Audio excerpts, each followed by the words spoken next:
Hello बच्चों, स्वागत है आप सभी लोगों का आपके अपने इस YouTube channel new life chemistry classes में। जैसा कि आप सभी लोगों को कोऑर्डिनेशन केमिस्ट्री के 5 लेक्चर दिए जा चुके हैं, उन सभी के लिंक जो हैं आपको नीचे इस वीडियो के डिस्क्रिप्शन बॉक्स में मिलता रहेगा।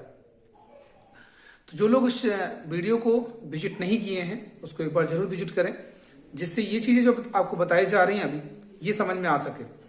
और इसके पहले वाले वीडियो मैंने आप लोगों से ये कहा था कि आप सभी लोग अपने अपने नोट्स अच्छे से प्रिपेयर करें और उसके स्क्रीनशॉट आप दिए गए व्हाट्सएप नंबर पर सेंड करें।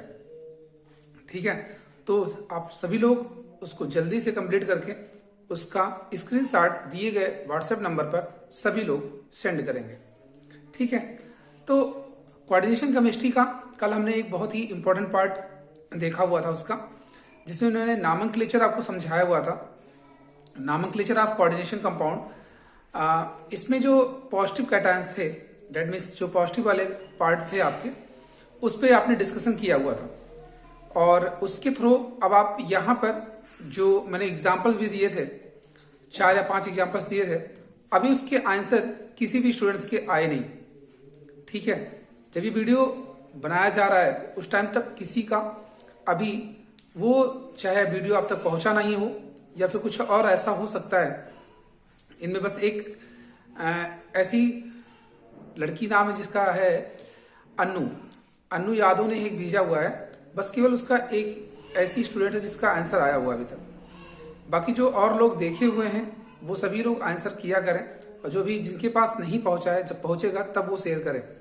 ठीक है, तो चलिए आज स्टार्ट करते हैं। इसी का एक अगला पार्ट वो होगा रेडानिक संकर के नामकरण तक। रेडानिक संकर का जो नामकरण होगा उसके बारे में देखेंगे और फिर इसके बाद हम लोग उदासीन संकर की बात आपसे करेंगे। रेडानिक संकर हो, धनानिक संकर हो या फिर उदासीन संकर हो, इन सभी में आपको सबसे महत्वपूर्ण चीजें पहले ये जाननी होती है कि उन्हें प्रयुक्त हुआ लिगेंड कैसा है। ठीक है ना, उस लिगेंड के नाम आपको पता होना चाहिए, उस लिगेंड पर चार्ज आपको पता होना चाहिए। जब चार्ज और नाम आपको पता चल जाएंगे तो आप ऑक्सीडेशन स्टेट निकाल सकते हैं। और इनमें थोड़ा सा एक और यूज आपको करना है, वो ये है कि जो मेटल यहाँ पर दिए जाएंगे उनमें से कुछ ऐसे मेटल होते हैं जिनके लैटिन नाम यहाँ पे प्रयोग करने पड़ सकते हैं। आपको 2-4 नाम मैं आपको यहाँ पे इंट्रोड्यूस करवा दूं। जैसे आयरन का जो नाम होता है वहां पे वो होता है फेरेट, मतलब फेरम होता है, उसके नाम के साथ हम लोग फेरेट लिखते हैं। ऐसे ही सिल्वर का होता है अर्जेंटेट, गोल्ड का होता है ऑरेट, मर्करी का होता है मर्क्यूरेट। ठीक है ना, इस तरह से आप यहाँ पे यूज करेंगे। चलिए जैसा देखा जाएगा, सबसे पहले मैं आपको यहाँ बता दूं कि आज हम लोग डिस्कस करेंगे रेडायन। ठीक है,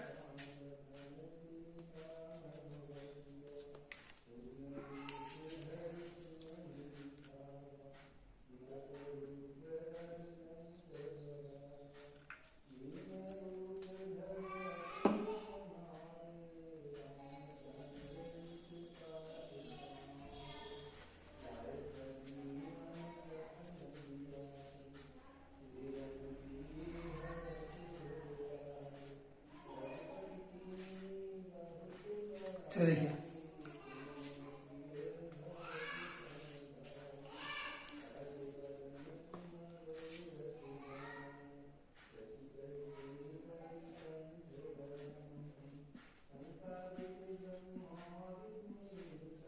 पानी क्यों चल नहीं रहा यार।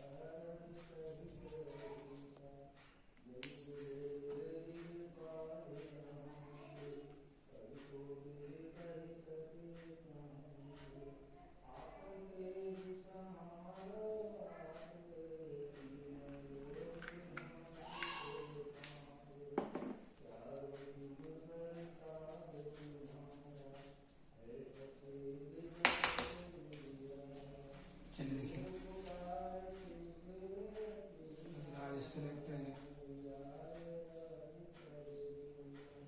सॉरी यार, ये पता नहीं क्यों क्या हो गया इसका।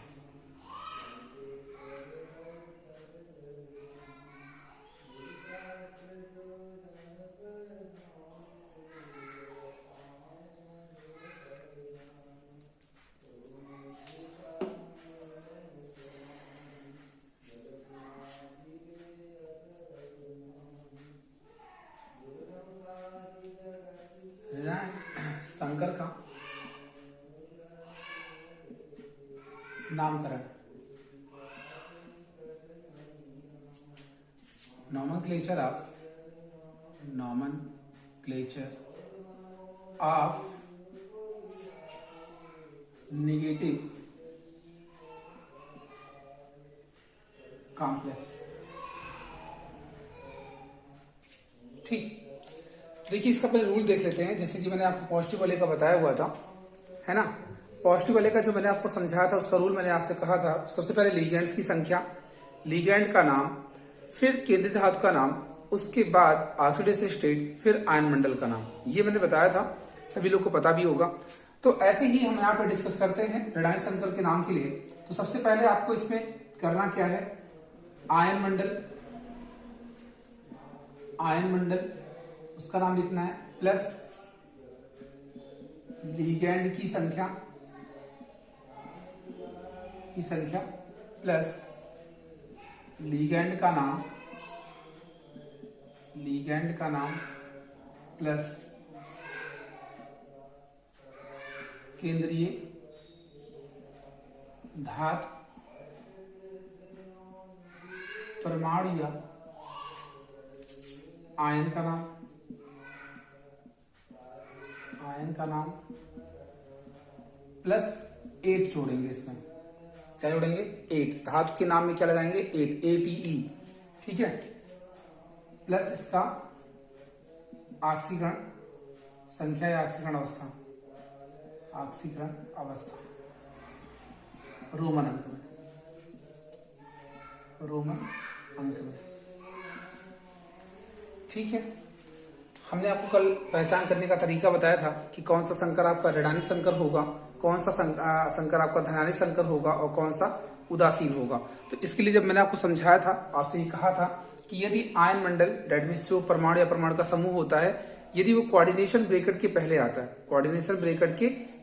है, तो आप ये समझेंगे कि दिया गया संकर कैसा है, ऋणानी संकर है। कोऑर्डिनेशन ब्रैकेट के बाद आता है, अगर जो एग्जाम्पल आपको सारे बताए गए थे वो सभी आपको उस कैटायन के ही थे, और जिसमें आपने देखा था सभी में जो आयन मंडल था वो कोऑर्डिनेशन ब्रैकेट के बाद ही था।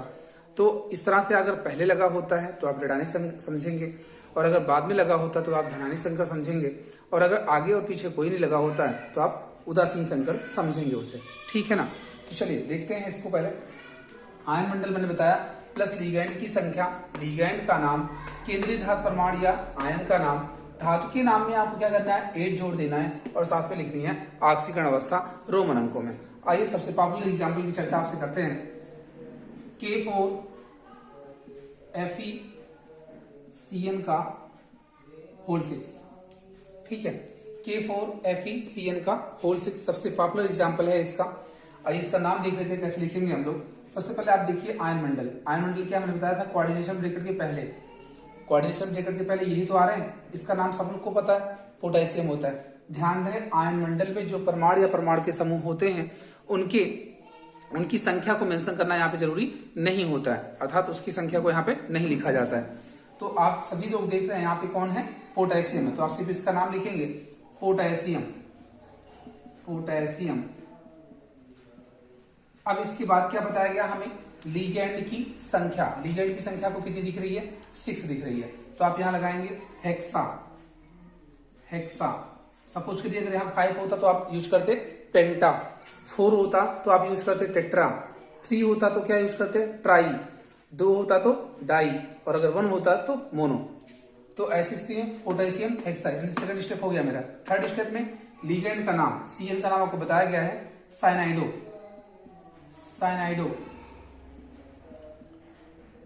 ये हो गया साइनाइडो। अब इसके बाद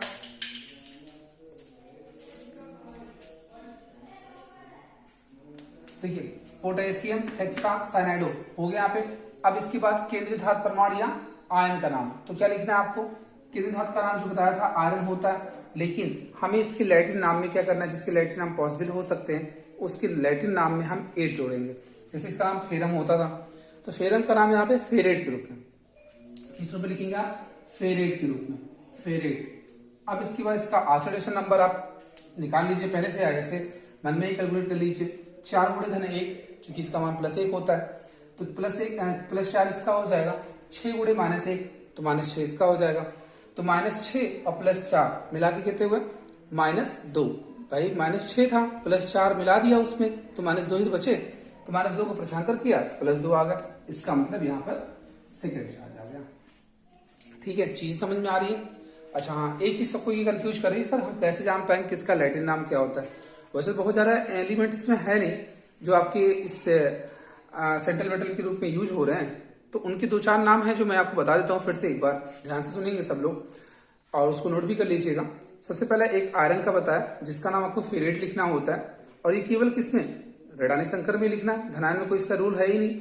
आप उसमें आयरन लिखते हैं धनायन वाले में, तो सिर्फ रेडान में यूज करना है। कुछ गिने चुने एलिमेंट्स हैं, कुछ गिने चुने मेटल्स हैं, उन्हीं की आप चर्चा यहाँ पे कर रहे हैं, और उनके नाम आप चाहे नोट कर लें चाहे माइंड में रख लें, किसी तरह से। सबसे पहला मैंने बताया Fe अगर लगा होता है रेडानी संकर में तो आप उसका नाम लिखेंगे फेरेट।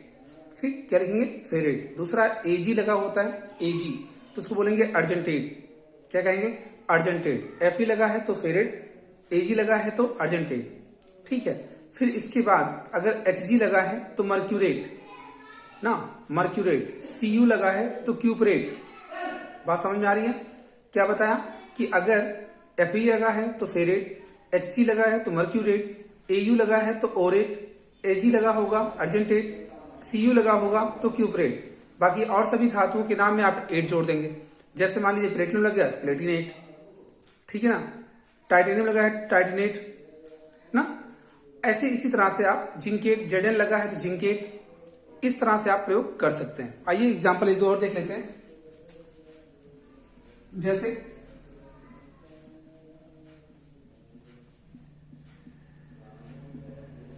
यहां लिखा गया है Na है AgCl का होल ट्वाइस, इसका नाम लिखना है मुझे। सबसे पहले आपको क्या देखना है, आयन मंडल। आयन मंडल में कौन है, सोडियम है, तो सोडियम लिखेंगे आप यहां, सोडियम। फिर आगे कौन है, लिगेंड की संख्या कितनी दिख रही है, 2 दिख रही है, डाई। कुछ लोग अगर ये कंफ्यूज हो रहे हैं कि सर हम, आपने कल बताया कि बिस का भी प्रयोग कर सकते हैं, तो भाई मैंने आपको ये बताया था कि जब यहां पर जो लिगेंड यूज हो रहा है, जो लिगेंड आप यहाँ पे प्रयोग कर रहे हैं, उस लिगेंड के नाम में पहले से ही डाई, ट्राई, टेट्रा ऐसे नाम उसके नाम में आते हैं, तो आप ऐसी स्थिति में उसकी संख्या को दर्शाने के लिए बिस, ट्रिस, टेट्राकिस ऐसे शब्दों का प्रयोग कर सकते हैं। तो देखिए सोडियम डाई, फिर इसका नाम क्या है, साइनाइडो, साइनाइडो। अब Ag है, सिल्वर ना लिख के हम यहाँ पे क्या लिखेंगे, अर्जेंटेट। मैंने बताया ना आपको, अर्जेंटेट। अब इसकी ऑक्सीडेशन स्टेट देख लीजिए कितनी आएगी, भाई इसकी +1 होती है, इसकी -1 होती है, 2 गुणे -1, -2 आया, इसका +1 तो आया -1, प्रशांतर किया तो +1, तो क्या मिल गया यहाँ पे, फर्स्ट। इसी तरह से आगे देख सकते हैं आप यहाँ पे,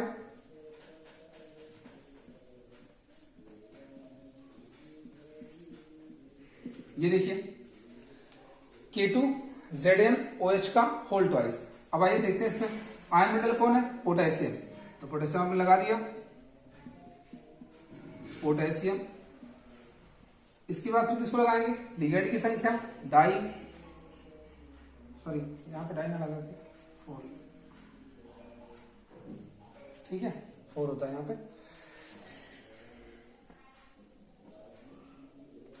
तो देखिए यहां पे टेट्रा हाइड्रॉक्सो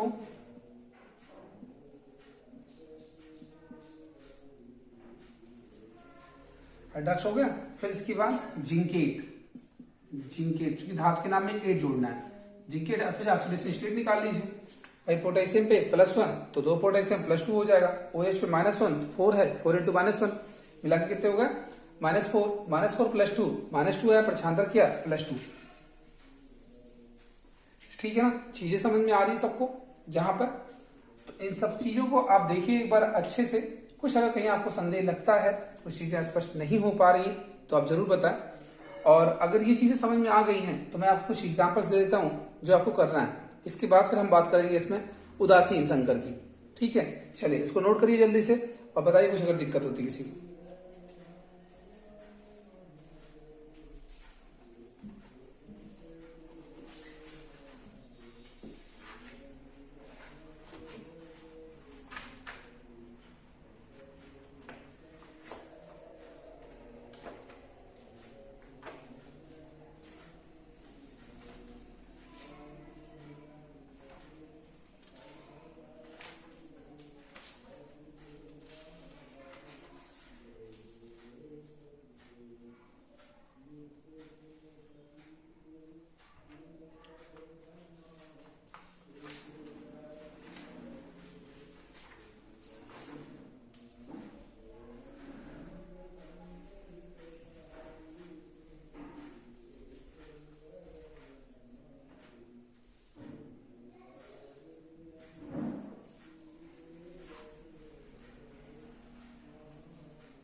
हो गया सबका?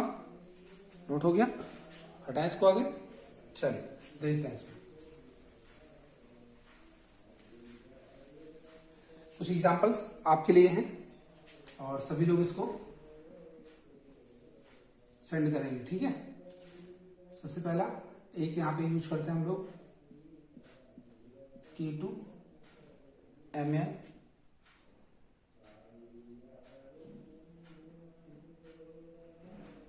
Cl4, ठीक, मैग्नीज नाम है। दूसरा हो जाएगा आपका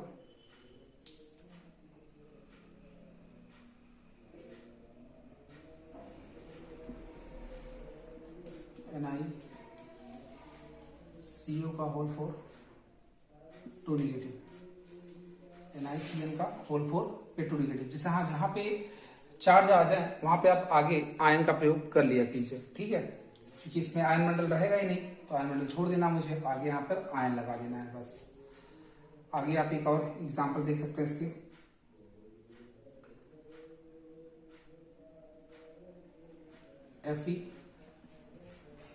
FeCN का होल 6 पे 3 नेगेटिव। तो ये पहला, दूसरा, तीसरा, ये 3 क्वेश्चन आपके इसके होंगे। अभी एक और उदासीन का देख लेते हैं हम लोग। तो ये सभी लोग नोट करेंगे और इसके आंसर दिए गए व्हाट्सएप नंबर पर 100% सभी लोग सेंड करेंगे, ये मुझे विश्वास है, ठीक है। मैं हटाऊं इसको, चलिए इसको हटाता हूं।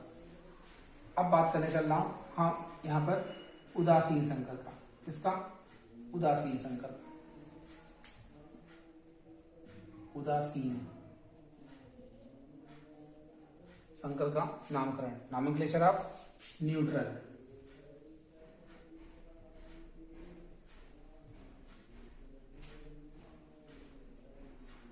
Neutral complexes. इसके रूल क्या है? इसमें आयन मंडल होगा नहीं, इसको हटा दीजिए, ठीक है। लिगैंड की संख्या होगी, लिगैंड का नाम होगा, केंद्रीय धातु परमाणु या आयन का नाम होगा। इसमें 8 नहीं लगाना है आपको, इसको भी हटा दीजिए। आगे ऑक्सीकरण अवस्था, वो भी रोमन अंकों में, ठीक है ना। चीजें समझ में आ रही है? लिगैंड की संख्या, लिगैंड का नाम, केंद्रीय धातु परमाणु या आयन का नाम और आगे ऑक्सीकरण अवस्था। पहचान करने का तरीका मैंने आपको बताया हुआ है पहले से भी कि आप इसमें जब देखेंगे तो ना तो इसके कोऑर्डिनेशन ब्रैकेट के पहले कोई आएगा और ना ही उसके बाद कोई आएगा, ठीक है ना। तो इस तरह से आप इसके कंपाउंड्स की नामकरण कर सकते हैं। आइए दिखाते हैं आपको एग्जांपल है तो इसके। सबसे पहले PtCl2NH3 का होल ट्वाइस, ठीक है। PtCl2NH3 का होल ट्वाइस, ये आपको बताया गया। अब इसमें आप देखेंगे सबसे पहले इसके ऊपर कोई चार्ज नहीं दिख रहा है आपको, इस कोऑर्डिनेशन ब्रैकेट के ऊपर, ठीक। हो सकता है मेटल के ऊपर चार्जेज आए, तो मेटल के ऊपर चार्जेज आने से ये नहीं होगा कि वो उसका टाइप हो जाएगा, वो कॉम्प्लेक्स के टाइप्स नहीं आएंगे, वो तो इस पे बता रहा है कि मेटल पे चार्ज क्या आ रहा है, ठीक है ना। तो आप यहाँ देखिएगा, जैसे अगर मैं पहले इसके ऑक्सीडेशन स्टेट की बात कर लूं तो 2 गुणे -1 होगा और इसका 2 गुणे 0 होगा। 2 गुणे 0, 2 गुणे -1, तो भाई -2 आया, प्रक्षांतर किया +2 आ गया। अब चलिए पहले किसकी बात करते हैं? लिगैंड की संख्या की। तो लिगैंड की संख्या कितनी दिख रही है आपको? 2 और 2 दिख रही है इसकी, देखिए दोनों अलग अलग है। तो भाई जिसका नाम पहले आएगा उसका लिखेंगे आप। तो 2 यहां पर है, तो पहले हमने लिखा डाई, फिर आगे एमाइन लिख दिया NH3 के लिए, चूंकि इसका नाम पहले आएगा। फिर आगे लिखा डाई क्लोराइडो, क्लोराइडो, ठीक है ना, डाई क्लोराइडो लिख दिया। अब इसके बाद फिर क्या करेंगे? धातु का नाम लिख देते सीधे, प्लेटिनम, प्लेटिनम, और फिर आगे यहाँ पे कोई अगर आवेश सॉरी ऑक्सीडेशन स्टेट आता है तो लिखिए, नहीं तो 0 आप प्लेटिनम सेकेंड, ठीक है। चलिए एक एग्जांपल और देखते हैं। इसी तरह से FeCO का होल 5, ये भी एक यूनिक एग्जांपल है इसका, बहुत कम देखने को मिलते हैं इससे। ये भी एक न्यूट्रल कंपाउंड्स है आपके पास, जहां पर आप दिखाएंगे कि इसका CO का 0 होता है, 5 × 0, तो 0 इक्वल उधर जाएगा 0 ही आएगा। तो यहां पर आप लिखेंगे क्या? पेंटा, CO का नाम आपको बताया गया है कार्बोनिल होता है, पेंटा कार्बोनिल फिर आयरन, देखिए यहाँ पे हम लोग फेरेट नहीं लिख रहे हैं क्योंकि ये उदासीन है, अगर वो रेडायन होता तो हम लोग लगा देते हैं आयरन। फिर इसके बाद यहाँ पे एक्सेलरेशन स्टेट 0 लिख दिया। ठीक है ना, चीजें समझ में आ रही है सबको। फिर इसी तरह से NiCO का होल 4, ये देख लीजिए आप, इसमें भी आप ऐसे लिखेंगे टेट्रा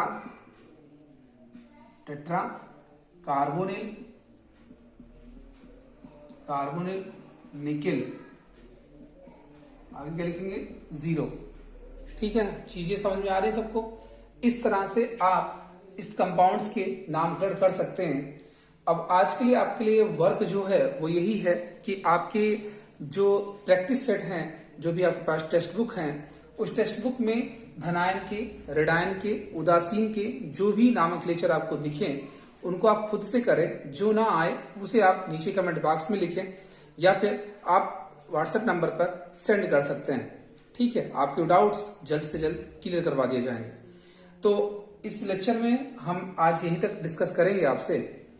इसके बाद वाले लेक्चर में थोड़ी सी हम आपसे चर्चा करेंगे बीबीटी के बारे में और उसके बाद सीएफटी के बारे में, क्योंकि इस बार इसमें आइसोमेरिज्म का केस पूरा का पूरा हट चुका है, इसलिए आइसोमेरिज्म पे यहाँ पे हमको डिस्कस नहीं करना है और वो आपके लिए उतना यूजुअल भी नहीं है अभी यहाँ।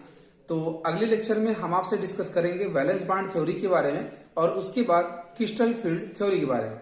बैलेंस बॉन्ड थ्योरी की सहायता से आप उसके कोऑर्डिनेशन नंबर, उसके हाइब्रिडाइजेशन, उसकी ज्योमेट्री और उसके मैग्नेटिक बिहेवियर को डिफाइन कर सकते हैं। ठीक है, तो आप वीडियो पर बने रहिए लगातार। आपको इस चैनल पर सभी जो 12th स्टैंडर्ड के जितने भी केमिस्ट्री के बेस्ट पोर्शंस हैं वो पहले आपको प्रोवाइड किए जाएंगे और ये एकदम पेशेंस रखिए आप लोग कि कोर्स आपका 101% कंप्लीट होगा विद इन ड्यूरेशन। ठीक है, जो भी अगर इस बात को लेकर चिंतित हैं तो आप पिछला रिकॉर्ड चेक कर सकते हैं किसी भी सेशन का कि केमिस्ट्री का सिलेबस कभी वैकेंट नहीं रहा है और ना ही कभी उसके कोई पार्ट छूटे हुए हैं। इसलिए आप थोड़ा सा पेशेंस रखिए, चीजें आपको सही समय पर, कुछ चीजें ऐसी होती हैं जो कहा जाता है कि आप बॉडी यहाँ पर ऑफलाइन माध्यम से उसको हम बहुत बेस्ट तरीके से एक्सप्लेन कर सकते हैं और ऑनलाइन माध्यम से कुछ चीजें वहां पर रह जाती हैं। तो प्रयास में यही करता हूं कि ऐसी चीजों को सिलेक्ट करो जो आपके माइंड में अच्छे से फिट हो और जिसका कम से कम वहां पे डाउट्स क्रिएट हो। ठीक है, तो आप लोग यही चीज मैं आपसे कर रहा हूं कि इस पर जितना अधिक से अधिक आप प्रैक्टिस कर सकें वो प्रैक्टिस करते रहिए, फिर बाकी जो आगे आपको उसके डायरेक्शंस होंगे वो बताए जाएंगे। तो चलिए, वीडियो को अधिक से अधिक आप सभी लोग शेयर किया करें और जो नए व्यूअर्स रहते हैं वो चैनल को सब्सक्राइब तथा लाइक भी किया करें। चलिए, मिलते हैं आपसे अगले वीडियो में।